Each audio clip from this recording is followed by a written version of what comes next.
I love it. It's so cool. It is getting in the Mercy. Mexican spirit. And it's so cool you're doing this recipe again because there was such a great response from people about it and how easy it was. Well, some people were even making it for dinners. I know. Yeah. Me. It's so easy. It's so easy. And yummy. And economical. I think that's the biggest thing. And you don't have to have meat in them, which is nice for a change, It is nice. isn't it? Yeah, I like vegetarian meals. We're so consumed around we need meat with every single meal, and often all you get is like a big slab of meat. Sometimes it's nicer just to pull that back and just have a few vegetables. Actually, on that, we had the other night a portobello pasta. Ah. Now, with the boys, they obviously like their meat, but they were like, oh, wow, this is like a vegetable steak, they called it. Just gorgeous. Another good one is lentils. Instead of making spaghetti bolognese, God, love it. mince, It's got mushrooms, lentils. I don't think I'll be pushing something uphill if I get them. maybe try that in a couple of months. Lentils is a good substitute for mince. It actually tastes really meaty, even though it's just lentils. Oh, good on you. Right, we're heading to Mexico. We are indeed. So quesadillas, super easy, and they're kind of like a Mexican pancake. Right. So what we do is we take I've got whole grain wraps, but you can use any kind of wraps. You can even make them yourself.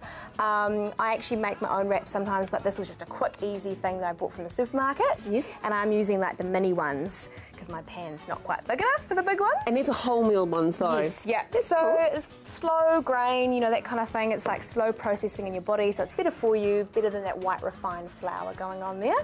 Sounds good. Super easy. Also what I've got here is I've got some cheese that I've grated. Now this is Egmont cheese. It doesn't really matter too much what cheese you use, but this one's really good. It's mainland Egmont, and the reason it's good is because it melts really, really well. And it's got that nutty texture too. It does. It has a really good taste and texture.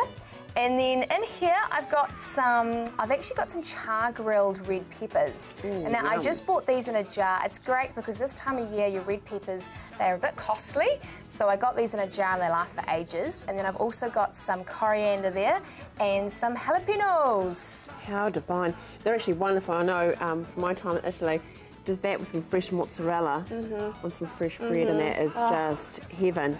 So good, so good. So let's get making. What we do is we just take our wrap, put it in there, and then we just load everything up. So it's actually as easy as this. You just sprinkle some cheese on the top here, and then we're going to sprinkle all of our other ingredients on as well. Now I like mine quite cheesy. It is tasty. And that Egmont, you know, it is. There is so many cheeses out there, but Egmont is a great one for this, isn't it? So good. It just melts so much nicer because I'm usually a tasty mainland girl. Yeah. I know it's expensive, but I love it. But it doesn't melt very well, so I generally think all of my baking that I do that I've got to melt cheese, Egmont's the way to go.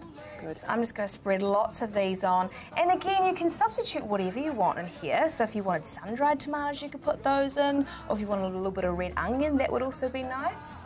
So we'll put a little bit of those jalapenos on there. They give a great kick, don't they? They do, and some people are like, oh, I don't really like hot stuff, but the cheese actually mutes them a bit, so they're not actually too spicy. And then I've got a little bit of coriander, and again, if you don't like coriander, substitute it with something else, maybe I know, who doesn't like coriander? Actually, my mum. It's actually, hates coriander. Coriander's funny, because apparently some people have the gene that when they eat it, it makes it taste like soap.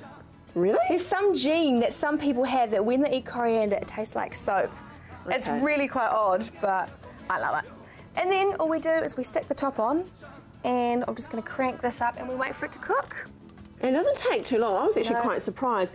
I've got my big fancy, big pink spatula, I was going to say. Yeah, spatula. So you can just press on it, because it does help if you actually press on it, I think, a little bit, doesn't it? Just to join the two together. together. There it goes there. I'm going to show there in the pan. Oh, it's slip sliding away. How long do you think it takes? A couple of minutes each side, does depend on how hot your pan is. So this is just heating up now, but once you get a couple going, then it only takes a couple of minutes each side, and you get that really, if we look over here, you can see that kind of golden brown colour on here, and then all the cheese melts, and once the cheese melts, it's done and ready to eat. And it's great, you know what it is? It is great rugby food. Yes! You know, you've just picked up the kids from rugby and that, and so I know it's a go-to to go to the bakery, but you can make this so easy at home. Quickly. And so much better for them as well. And it's that hot comfort food as well, when you're finished out in the cold sport, coming in and having that cheesy deliciousness. Good on you. And Mercy, you promise you'll put the recipe up online? I will. Okay, there you go. Yama. Arriba! Arriba!